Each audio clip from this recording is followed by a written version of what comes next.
A harmless man is not a good man. A good man is a very, very dangerous man who has that under voluntary control. जहां आज के mails को वक्त के साथ एक डेंजरस मैन होना चाहिए, वहीं ये सॉफ्ट मेल सिर्फ एक हार्मलेस बॉय बन के रह गए हैं, जो बातें तो बड़ी बड़ी करते हैं लेकिन असल में किसी का कुछ उखाड़ नहीं सकते हैं। जबकि असल में हिस्ट्री से अब तक कोई मेल्स यह नहीं चाहता कि वो हार्मलेस और कमज़ोर दिखें, जो किसी को वक्त और ज़रूरत आने पर किसी का नुकसान ना पहुँचा पाए, जिसका कोई भी कितना भी नुकसान करके चला जाए वह चुपचाप बस सब कुछ सहता रहे और खड़े खड़े सब कुछ देखता रहे। मानो या ना मानो, हर एक मेल अंदर से यही चाहता है कि लोग उनसे कहीं ना कहीं जरूर डरें। वह रूम में मौजूद सबसे ज़्यादा पावरफुल और डेंजरस मैन हो, उसके पास पावर हो, वह एक रियल सिग्मा हो, लेकिन ये सोसाइटी ऐसा कभी होने नहीं देती और ना ही चाहती है कि आप ऐसा बनो। आपको ऐसा फील कराया जाता है कि डेंजरस मैन मतलब बुरा इंसान बनना होता है, बल्कि यह सच नहीं है। रियलिटी तो यह है कि हर एक आदमी जो रिस्पेक्ट और पावर के साथ जीना चाहता है उसे एक डेंजरस मैन बनना ही पड़ेगा, क्योंकि डेंजर और रिस्पेक्ट दोनों एक ही सिक्के के दो पहलू हैं। डेंजरस मैन की पावर ऐसी होती है जो आप उसके औरों से फील कर पाते हो। असली डेंजरस मैन वो नहीं जो चीख चीख कर कहे कि वो कितना खतरनाक है और पावरफुल है। ऐसे लोग सिर्फ हार्मलेस और कमज़ोर कीड़े मकोड़े की तरह होते हैं, जिन्हें कोई भी मसल सकता है, जो अंदर से एकदम खाली और खोखली होते हैं, बस बाहर से ये गुस्सा दिखाते हैं। एक असली डेंजरस मैन वो होता है जो अंदर से बहुत ही ताकतवर हो, लेकिन वो इस ताकत को दिखावा नहीं करता। वो इस ताकत के साथ फेस मेंटेन करके रखता है और बहुत ही शांत होता है। लेकिन इसे गलत मत समझना, डेंजरस होने का मतलब सिर्फ फिजिकली स्ट्रॉन्ग होना नहीं होता। जरूरी नहीं कि जो इंसान सबसे खतरनाक हो वह साइज में भी बड़ा हो, उसकी फिजिक्स डराने वाली हो। नहीं, ऐसा नहीं होता। बहुत से लोग शरीर से बहुत खतरनाक लगते हैं लेकिन दिमाग से बहुत ही कमज़ोर होते हैं, जिन्हें कोई भी चालाकी से हरा सकता है। इसीलिए हम ऐसे 4 ट्रेड्स के बारे में डिस्कस करेंगे जो किसी भी आदमी को मोस्ट डेंजरस मैन बना सकता है। Articulate your thoughts. एक डेंजरस मैन वही है जो अपने थॉट्स और आइडियाज़ को बहुत क्लियरली और इफेक्टिवली कम्युनिकेट कर पाएँ और आसानी से समझा पाएँ कि ये एक अनकहा सच है। लोग उस इंसान से बहुत डरते हैं जो अच्छे तरीके से कम्युनिकेट कर पाते हैं, जो सिर्फ अपने बातों से ही किसी का भी माइंडसेट बदल सकते हैं और किसी से भी अपना काम निकलवा सकता है और उस पर उसकी बातों का असर होता है। इसी रीजन के वजह से एंड्रयू टेट को कैंसिल करा गया। वो बहुत ही ज़्यादा फिजिकली स्ट्रॉन्ग हैं, जो कि UFC फाइट पर रह चुके हैं।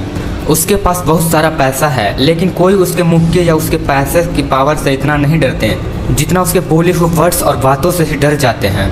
हम लोगों को एंड्रयू टेट पसंद हो या ना हो, इससे उसे कोई फर्क नहीं पड़ता और ना ही कोई मैटर करता है।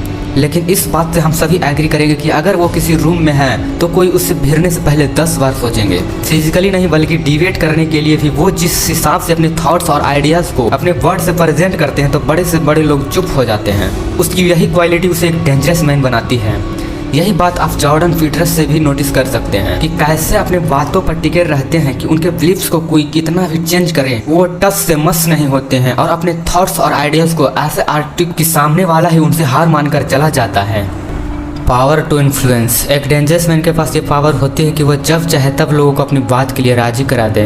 लोगों से वो काम करवाना जो आप करवाना चाहते हो, वो भी उनकी अपनी मर्जी से। इन्हें ही इन्फ्लुएंस करना कहा जाता है। गवर्नमेंट और मीडिया का इन्फ्लुएंस लोगों पर बहुत होता है। वो जैसे चाहे वैसे लोगों का थिंकिंग को कंट्रोल कर सकता है। जरा 1 मिनट के लिए सोच के देखो कि इन लोगों के हाथ में कितनी पावर होती है। अगर ये चाहे तो आपकी एक निगेटिव इमेज बना सकती है।